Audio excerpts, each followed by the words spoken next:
हित charitable trust के संस्थापक हितेश पावा ने युवा पीढ़ी को अपने बुजुर्गों की सेवा करने का दिया संदेश।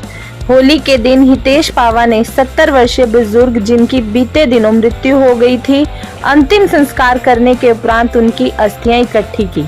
इस मौके पर उन्होंने कहा कि वह पिछले कई वर्षों से हर त्योहार इसी तरह से लोक सेवा में समर्पित कर मना रहे हैं, क्योंकि जिस तरह त्योहार खुशियां लेकर आते हैं, उन्हें समाज सेवा कर खुशी और आंतरिक शांति मिलती है।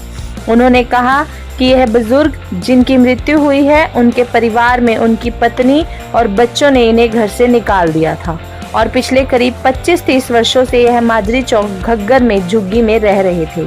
पावा ने बताया कि आज के दिन मैं सभी बच्चों से अपील करता हूं कि जब आपके माता पिता को आपकी जरूरत हो तो उन्हें अकेला ना छोड़ें, उनकी सेवा करें, क्योंकि आजकल घर में भी मैंने कई बुजुर्गों को डिप्रेशन का शिकार होते हुए देखा है। उन्होंने कहा कि बच्चे अपने जीवन में इस तरह से व्यस्त हो जाते हैं कि अपने बड़े बुजुर्गों को ही भूल जाते हैं और वृद्ध अवस्था में उन्हें अपनों के प्यार और साथ की सबसे ज्यादा आवश्यकता होती है। इस मौके पर शेरचंद चावला भी उपस्थित रहे। उन्होंने भी युवाओं को संदेश दिया कि हमारे देश की संस्कृति कहती है कि बुजुर्गों की सेवा करो। माता पिता अपने सपने छोड़कर बच्चों के सपने पूरे करते हैं, इसलिए जब माता पिता बुजुर्ग हो जाएं तो बच्चों का भी फर्ज बनता है कि उनकी सच्चे दिल से सेवा करें। उन्होंने हितेश पावा द्वारा किए जा रहे समाज सेवा के कार्यों की खूब सराहना की। वहीं इस मौके पर भूपिंदर सिंह, परविंदर कुमार ड्राइवर आदि भी मौजूद रहे। लो जी दोस्तों, लोग मैं नहीं करते नहीं, मैं ये हूँ, मैं वो हूँ, मैं ये हूँ। ये 2 किलो का इंसान रह गया। एक गुत्थी में आज ये हंकार, घमंड इंसान का पैक हो गया, बंद हो गया, जो कि अब हम लोग अपने सेवादारों के साथ मिलकर 14 तारीख को हरिद्वार जाएंगे, इनको विसर्जन करेंगे। हमारे पास 60 के अज्ञात व्यक्तियों की अस्थियां पड़ी हैं, उन सब को लेकर हम 14 तारीख को हरिद्वार जाएंगे। कोई भी क्षेत्र का वासी हमारे साथ चलना हो या चाहता हो, हमें 8 अप्रैल तक सूचित कर दे, ताकि हम उस हिसाब से प्रोग्राम बना लेंगे और उनको अपने साथ लेके जाएंगे। ओम शांति शांति शांति। हमारे पास इस टाइम 60 व्यक्तियों की से भी ज्यादा की अस्थियां पड़ी हैं। ये बोरी भरी पड़ी है, ये बोरी पड़ी है, इसमें 2 है। इस तरह इस हिसाब से ये 60 से प्लस हमारे पास अज्ञात व्यक्तियों की अस्थियां हैं, जो हम 14 तारीख को हरिद्वार लेके जाएंगे। तो ये कहाँ से, मतलब कालका पिंजौर के बाहर से भी आप? कालका पिंजौर, चंडीगढ़ से, पंचकुला से ये हमारे पास आती हैं, जो हमें पुलिस वाले देते हैं, और हम अपने अपने सेवादारों के साथ मिलकर इसका हम संस्कार करते हैं। उसके बारे जी, पहला तो मेरा नाम भूपिंदर सिंह है जी। अच्छा जी। और उसके बाद ये है कि ये बाबा 25-30 साल से घग्गर विच रहिंदा सीगा। अच्छा। चंगा था, और इसके जो बच्चे, परिवार सब कुछ था। ये नहीं पता कहाँ है कहाँ नहीं, उन्होंने तंग हो के इत्थे बैठे सीगा जी। और उसके बाद इसने तो अपना किसी गुरु घर से अपना नाम दान लिया, साधु संत बन गया। साधु संत बनने के बाद इस पर आते रहे लोग, आते रहे जाते रहे जी। उसके बाद फिर 1-1.5-2 साल से इनू अखां तो दिखना घट हो गया जी। फिर मैं इनू रोटी पानी खिलाता रहा जी। रोटी पानी खिलाने के बाद और उसके बाद फिर हालत ज़्यादा ख़राब हो गई इसकी। जब मैं एक दिन जाके देखा तो इसकी हालत ख़राब थी, तो मैं फिर थाने में संपर्क कराया। उन्होंने आके देखा, जो भी देखा, पोस्टमार्टम जो भी हुआ इसका, उसके बाद फिर संस्कार करे। आज अस्थियाँ चुक रहे हैं जी। बाकी मैं यही कहना चाहता, कोई भी बच्चा, कोई भी अपने माँ बाप को प्रताड़ित ना करे, ताकि वो बच्चों को जम के पाल परोस के ठोकरा खांदा फिरे। मेरे इतना ही संदेश है। मैं शेरचंद चावला जी देशवासियों से ये प्रार्थना करना चाहता हूँ कि ये हमारे देश की संस्कृति नहीं है कि हम अपने बुजुर्गों को मतलब ऐसे छोड़ दें। बुजुर्ग जो हैं वो एक परमात्मा का रूप होते हैं, जो कि जैसे ही बच्चा जन्म लेता है उसी दिन से वो मतलब सपने लेने लग जाते हैं कि कल मेरा बच्चा बड़ा होगा, मैं उसको इतना पढ़ाऊंगा, मैं ऐसे करूंगा, मैं ऐसे कपड़े लाऊंगा। आप वो मतलब गीले में सोते हैं, उनको सूखे में सुलाते हैं, उनका सब मतलब गंद फंद आप उठाते हैं और उनकी सेवा में लगे रहते हैं। ये सोचते रहते हैं कि कब ये बड़ा होगा, फिर इसकी शादी करेंगे। फिर उसका बच्चा होगा, पोता होगा, पोती होगी, उसको गोद में खिलाएंगे। इतना कुछ माँ बाप उनके लिए करते हैं कि मतलब कि परमात्मा भी मतलब जो है ना ये सोचता है कि माँ बाप हमारे से मतलब परमात्मा भी माँ बाप को अपने से ऊंचा समझते हैं। और मैं तो यही चाहता हूँ कि मैं मतलब कोई गलत लफ्ज़ ना निकले किसी के लिए भी।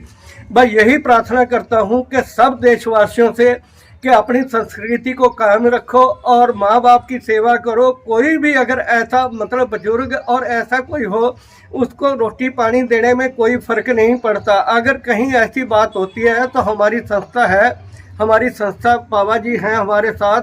पावा जी के साथ मैं 12-13 साल से सेवा कर रहा हूँ और पावा जी इतने अच्छे इंसान हैं कि वो किसी को भी भूखा रहने नहीं दे सकते, चाहे उनको कहीं से भी कुछ पैदा करना पड़े। अगर वो 10-20 आदमी भी आ जाएं तो भी वो मतलब उनको रखने के लिए तैयार हैं, भोजन देने के लिए तैयार हैं। और हमारी संस्था भी यही चाह रही है कि हम मतलब जो है ना देश की सेवा में लगे, और ये भगवान की कृपा से होता है। हम खुद कुछ नहीं कर रहे, हम सोचें कि हम ये कार्य कर रहे हैं, हम ये कार्य नहीं कर रहे। हमारे से तो ये परमपिता परमात्मा जी करवा रहे हैं, क्योंकि वो हमारे अंदर ही हैं और वही सब कुछ करा रहे हैं। हम अपने आप कुछ नहीं कर रहे। और ये हमारे को प्रेरणा जो दे रहे हैं, ये प्रेरणा हमें भगवान श्री कृष्ण जी से मिल रही है। और हमारे एक आदरणीय पूज्य स्वामी ज्ञानानंद जी हैं, जिनकी कृपा मेरे ऊपर विशेष बनी हुई है, जिन्होंने कि मुझे इन कामों के लिए आगे रखा हुआ है कि जब तक जीवन है इस कार्य को करते रहें, आपके जीवन में कोई भी दुख नहीं आएगा। और भगवान ने ऐसी कृपा करी हुई है कि मेरे को 2 बेटियां दे रखी है, और मैं हिंदुस्तान में इतना खुश नसीब आदमी हूँ कि मेरी 2 बेटियां हैं। और वो हर टाइम यह पूछती हैं कि हर 2 दिन के बाद फ़ोन आता है कि पापा किसी चीज़ की ज़रूरत है तो हुक्म करना। मैं हर संस्था का मेंबर हूँ, हर संस्था में दान भी देता हूँ, बढ़ चढ़ के दान भी देता हूँ, पर वो बेटियों की कृपा से देता हूँ, बेटियों की वजह से देता हूँ कि मेरी बेटियाँ इतनी अच्छी है, मेरे दामाद इतने अच्छे हैं। जब भी कभी भी कहीं कहता हूँ, वो कहती है कि पापा चिंता ना करो, अगर कहीं किसी को दवाई देनी है तो आप पैसे ले लिया करो, जो हर टाइम मेरे अकाउंट में 20-50 हज़ार रुपये रखती हैं कि आप ये दान के लिए लगाते रहो। तो मैं यही भगवान से प्रार्थना करता हूँ कि बेटियाँ और बेटों में कोई फ़र्क नहीं है, पर आप इतना करो कि अपने माँ बाप की सेवा जरूर करो। ये अगर कर गए तो आप भगवान के चरणों में जाओगे, अगर इससे वंचित हो गए तो आप कहीं के नहीं रहोगे। धन्यवाद। सबसे पहले मेरा दोस्तों सबको मेरा नमस्कार, मेरा प्रणाम। मेरा नाम हितेश पावा, हित चैरिटेबल ट्रस्ट सेवा में लगे हुए हैं। त्योहार मनाना जरूरी नहीं है और मैं कई सालों से त्योहार को इग्नोर करता हूं।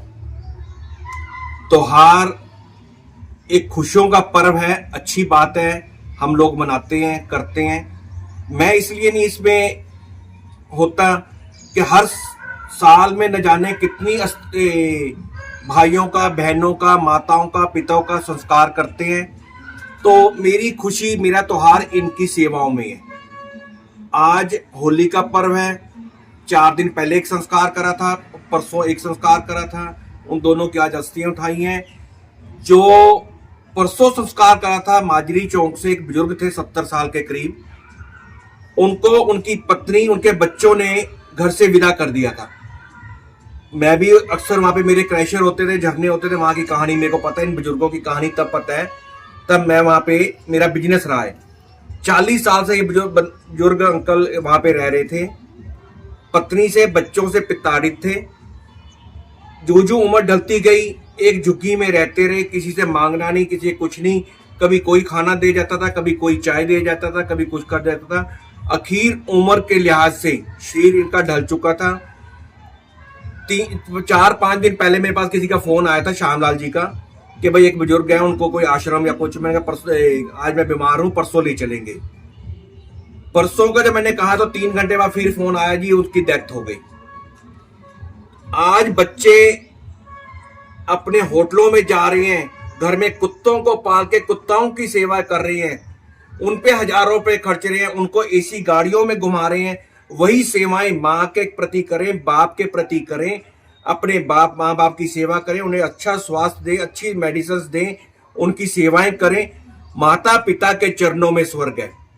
गणेश जी ने भी परिक्रमा करके कहा था लो जी मैं फर्स्ट आ गया, पहले नंबर पे आ गया। इसी प्रकार आप बच्चों से मेरा प्रार्थना, अपने माता पिता की सेवा करें, उनका ख्याल रखें। कई बुजुर्ग सड़कों पे हैं, कई बुजुर्ग एक घर के कमरे में पड़े हैं, कई बुजुर्ग एक गैराज में पड़े हैं। इन तरीके से बुजुर्गों की हालत ना करें आप लोग। तो डिप्रेशनों में, टेंशनों में बुजुर्ग मर रहे हैं, डेथ हो रही है, ये लोगों को हम देख रहे हैं। आप सबसे मेरी प्रार्थना, अपने बुजुर्गों का ध्यान करें, उनकी सेवाएं करें। उन्हीं के चरणों में सारे तीर्थ है। देवी देवता के मंदिरों में जाने से अच्छा है माँ बाप के चरणों में जाएं। ओम शांति शांति शांति। इट चैरिटेबल ट्रस्ट आप सबकी सेवा में। हमारा कॉन्टैक्ट नंबर है 98761 13857। ओम शांति। नमस्कार।